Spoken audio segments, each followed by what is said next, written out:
Faut avoir un ticket, Danny, pour voir un film. Et justement, j'ai le ticket. Dès qu'il sort d'une salle obscure, Bobo Léon dégaine son micro-baladeur et commente le film qu'il vient de voir. Je ne veux plus entendre parler de film. Ciné Parler, sur Cinéma Radio. Je suis sûr que t'adores les répliques de cinéma du genre « Fais-moi plaisir » ou « Je suis ton pire cauchemar ». Et celle-là, qu'est-ce que t'en dis? Les babiles débiles du babouin nubile. www.cinemaradio.net. Ah, tu l'attendais pas, celle-là, hein? Et sur toutes les plateformes de podcast. C'est un passeport pour un autre monde. Bonjour, c'est Bobo pour Cinéma Radio, pour cet épisode de Ciné Parler qui va enfin vous parler de Sophia Antipolis de Virgile Vernier.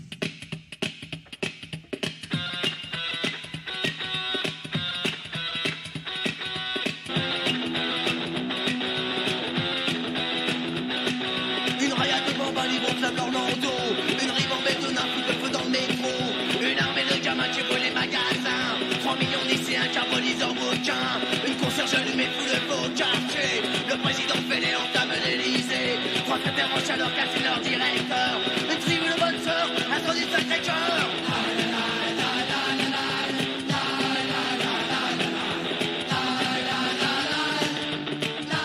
Alors ça fait 15 podcasts que je vous saoule avec ce film, que je râle parce qu'il est peut-être pas encore sorti à Grenoble. Du coup il est enfin sorti à Grenoble, donc pour le voir il y avait que 3 séances possibles, jeudi à 21h50, samedi à 14h et ce soir à 21h15, du coup dimanche. Sinon c'est programmé en semaine à 13h45. Du coup en gros soit t'es chômeur, soit t'es retraité pour aller le voir. Sinon t'as que 3 chances de le voir. Et du coup moi jeudi soir je l'ai vu, on était 6 dans la salle. Ce soir on était 6 dans la salle. Et un pote il a vu hier, on était 6 dans la salle. Du coup s'il y avait plus de séances, est-ce qu'il y aurait plus de monde? Ça c'est pas sûr. Mais par contre ce qui est sûr c'est que si les cinéma le mettait plus en avant, par exemple si un ciné comme Utopia mettait ce film en première page, il y aurait automatiquement plus de monde. Alors les Avignonnais qui écoutent cette chronique, allez absolument voir Sophia Antipolis. Il n'est programmé qu'une semaine à Utopia. Et du coup il est programmé du 5 au 12 décembre à Utopia. Je vous conseille vivement d'aller le voir. Et s'il passe dans votre ville, bien sûr je vous conseille vivement aussi d'aller le voir, parce que bien sûr j'ai été enchanté par ce film. Je suis allé le voir 2 fois, je l'attendais avec impatience. Ça fait 2 ans que je l'attends, ça fait 2 ans que j'ai vu dans les cahiers du cinéma, dans le numéro de janvier là, quand ils font tous les films attendus de l'année, qu'il était en préparation. Et rien que de savoir que Virgile Vernier allait réaliser un film sur la ville de Sophia Antipolis, ça m'a fasciné, parce que j'aime beaucoup Virgile Vernier depuis Orléans. Du coup, Orléans, c'est un film excellent. De toute façon, je vais vous résumer un peu tous ces films, et à chaque fois, je vais vous dire c'est un film excellent. Du coup, c'est une chronique qui manque un peu d'objectivité, et je vais tout divulgacher sur le film. Donc, si vous voulez... si vous voulez aller le voir, et si vous me faites confiance, je vous conseille d'éteindre cette chronique, d'aller le voir, et ça me ferait vraiment plaisir que vous me dites ce que vous en avez pensé après. Donc moi je suis Virgile Vernier depuis Orléans, que j'avais vu sur Arte, qui racontait l'histoire d'une stripteaseuse à Orléans qui rencontrait quelqu'un qui jouait Jeanne d'Arc pendant les fêtes de commémoration de Jeanne d'Arc, et donc il confrontait le monde du striptease aux catho-facho-intégristes. C'était assez impressionnant et assez malaisant. Il y avait Damien Bonnard dans ce film, qui est un acteur que j'adore, dont je vais vous reparler dans un autre ciné-parler de cette semaine, vu que bientôt je vais faire une chronique sur En Liberté. Il joue dans En Liberté. Et son autre long métrage sorti au cinéma, du coup Orléans, ça a duré que 50 minutes, c'était un moyen métrage, et il était passé sur Arte et sorti au cinéma en même temps. Et son autre long métrage, c'était Mercurial, qui était sorti il y a 4 ans déjà. Ça commence à faire. Et Mercurial, ça racontait l'histoire de 2 jeunes filles dans la banlieue de Bagnolet, et on commençait le film avec le PC sécurité des 2 tours Mercurial, du coup le petit World Trade Center de la ceinture de Paris. J'adore prendre le tram à Paris parce qu'on voit ces 2 tours, et à chaque fois ça me fait penser à ce film de Virgile Vernier. Et voilà, et du coup c'était l'histoire de 2 filles qui vivaient dans ce qui vivait des aventures en fait dans la banlieue proche de Paris, avec une scène hallucinante où un des deux personnages cassait un panneau de publicité avec une cape sur la tête. Mais du coup, parlons du sujet d'aujourd'hui, parlons de Sophia Antipolis. Donc attention, il y a les pompiers.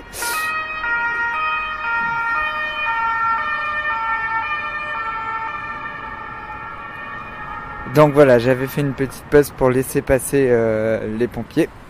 Et Sophia Antipolis, c'est un film qui marche comme cette comptine. Trois petits chats, chat, chapeau de paille, chapeau de paille, paillasson, somnambule, bulletin, tintamarre. On pourrait raconter l'histoire de cette manière-là. Des jeunes filles vont se faire refaire les seins. Pendant ce temps-là, une femme s'occupe du petit-fils de son mari décédé.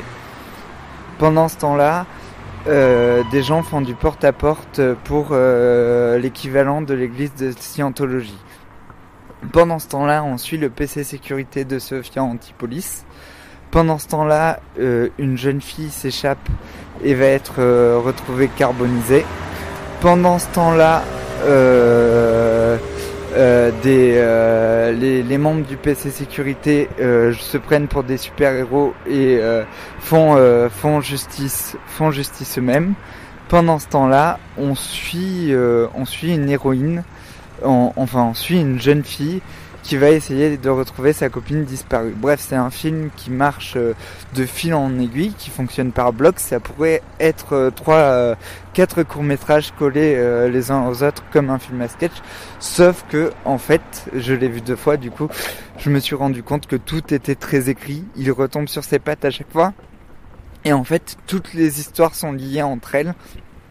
Et il y a toujours un personnage qui fait relais entre les histoires, en fait. Donc ça semble pas évident à la première vision, mais en fait si, c'est très évident. Et puis toutes ces histoires sont entrecoupées des plans sur la ville. Et donc la manière dont il filme les villes et les zones périphériques, mais c'est juste hallucinant. D'ailleurs, je reformule mon souhait que je formule à chaque fois. J'aimerais tellement que Virgile Vernier y filme Annemasse un jour et qu'il filme la frontière suisse. Et donc là, c'est vraiment magnifique la manière dont il filme les immeubles de Sophia Antipolis et dont il filme les couchers de soleil. Notamment, il y a une scène, je pense, qui va devenir culte. Enfin, parmi les 3 personnes qui auront vu le film à la fin de son exploitation en salle, c'est une scène de coucher de soleil ou de lever de soleil, je sais pas bien, avec une voix off qui dit tout ce qui va se passer, comme s'il y avait la fin du monde. Du coup, une maladie apparaît, les vaccins ne peuvent plus résister contre cette maladie, des gens à coups de hache cassent la ville. Bref, il décrit une succession d'images d'apocalypse en voix off devant une belle image de lever de soleil. C'est très impressionnant. C'est un film vraiment esthétiquement, en fait, chaque plan, on voudrait les découper et les mettre en photo dans sa chambre, tellement c'est magnifique. Le grain de la caméra est très beau. Alors il faut quand même avoir le cœur bien accroché parce que c'est très frontal, c'est très cru. Du coup, il y a un quart d'heure de scène d'entraînement d'autodéfense très violent, filmé très brutalement. Il y a une érotisation des corps magnifique, autant des corps masculins que féminins. Mais les filles sont plus messagères.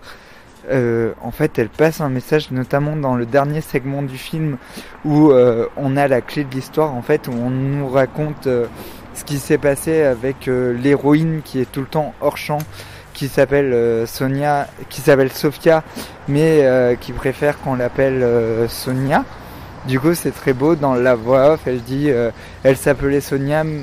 Elle s'appelait Sophia comme la ville où elle était née, mais elle n'aimait pas son prénom, du coup elle voulait qu'on l'appelle Sonia.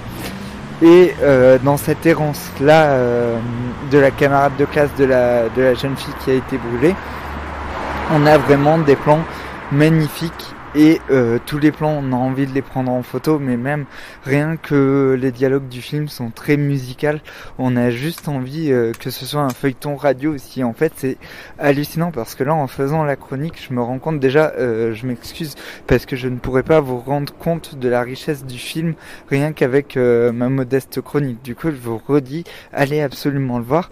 Mais c'est un film qui peut s'appuyer sur différents supports. Donc c'est à la fois une une performance visuelle quoi, ça fait très photo, plastiquement c'est très beau et ça pourrait être très bien des photos affichées dans une galerie.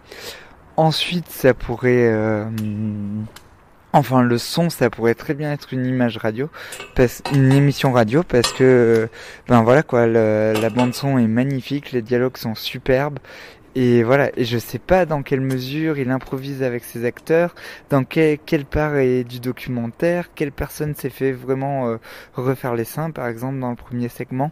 Je sais pas du tout s'il emploie vraiment des vigiles, s'il est vraiment allé voir des gens qui font du self-défense et qui les a filmés, ou si c'est des acteurs qui travaillent beaucoup. Je sais pas s'ils travaillent comme Keshish jusqu'à l'épuisement. En tout cas, et s'il répète beaucoup comme Keshish, ou s'il prend des scènes brutes comme ça, je sais pas combien de prises il fait, mais j'aimerais trop être une petite souris et me retrouver sur un de ses tournages. Du coup, pour moi, Virgile Vernier, c'est vraiment un des réalisateurs les plus passionnants actuellement. Je pense que c'est le meilleur réalisateur français. Moi, c'est celui qui me parle le plus, qui me touche le plus. J'adore la manière dont il monte en gros blocs. J'adore la manière dont il filme les paysages, dont il filme les immeubles, dont il filme les personnages, dont il filme les peaux, dont il filme les bouches, les dialogues, enfin tout quoi. La manière dont les corps se déplacent dans l'espace dans ses films, c'est juste magnifique. Et puis surtout, Sophia Antipolis, c'est une ville à la frontière. Les tours mercuriales, elles sont à la frontière de la banlieue de Paris. Et ça parle tout le temps de la frontière.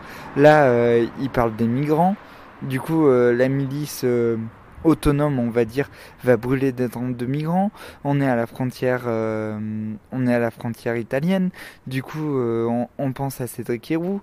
Il y a aussi, le film a été tourné après 2017, je pense, parce qu'il y a un tableau à un moment avec écrit 2017. Du coup, on pense aux attentats de Nice.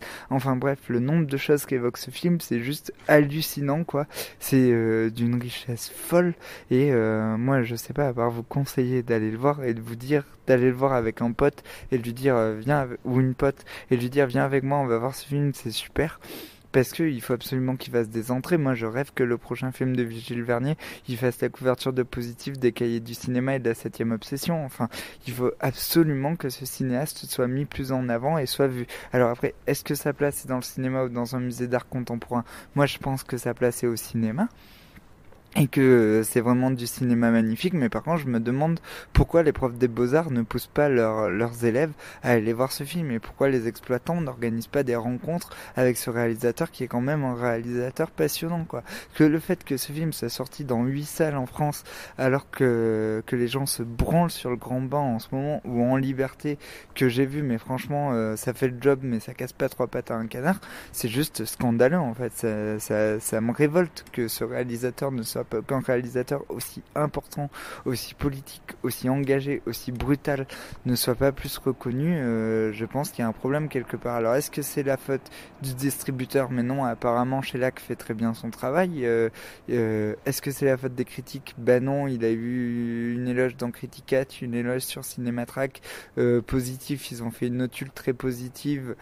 Et je pense que les cahiers l'ont mis en avant, mais je suis pas sûr, et je pense que les Inrocks aussi l'ont mis en avant, sinon ça correspond pas à leur ligne éditoriale, ce serait bizarre. Et voilà, mais du coup, vous l'aurez compris, je suis fan de ce film, je vous incite à aller le voir, j'espère que cette chronique pas objective vous aura beaucoup plu. C'est une chronique très poreuse, et Virgile Vernier travaille beaucoup sur la porosité des corps aussi, et des éléments, de l'eau, du sable, du vent. Donc c'est très beau, ça me fait halluciner comme on a l'impression que ce film ne raconte rien et qu'en fait il raconte tout, et que en fait ce soit un film super écrit. Donc voilà, je vous fais des gros bisous, je vous conseille d'aller voir ce film et d'aller voir plein d'autres films. Et voilà, et on se retrouve très bientôt pour un autre épisode de Ciné Parler où je vous parlerai de En Liberté et d'un amour impossible. Voilà, n'oubliez pas que vous pouvez écouter ces chroniques sur Cinéma Radio, sur Deezer, sur iTunes et sur toutes les plateformes de téléchargement. Et je vous dis salut et à très bientôt. Ciao ciao. Il faut avoir un ticket, Danny, pour voir un film. Et justement, j'ai le ticket. Dès qu'il sort d'une salle obscure, Bobo Léon dégaine son micro-baladeur et commente le film qu'il vient de voir. Je ne veux plus entendre parler de film. Ciné Parler sur Cinéma Radio. Je suis sûr que t'adores les répliques de cinéma du genre fais-moi plaisir ou je suis ton pire cauchemar. Et celle-là, qu'est-ce que t'en dis? Les babiles débiles du babouin-nubil. www.cinemaradio.net. Ah, tu l'attendais pas, celle-là, hein? Et sur toutes les plateformes de podcast. C'est un passeport pour un autre monde.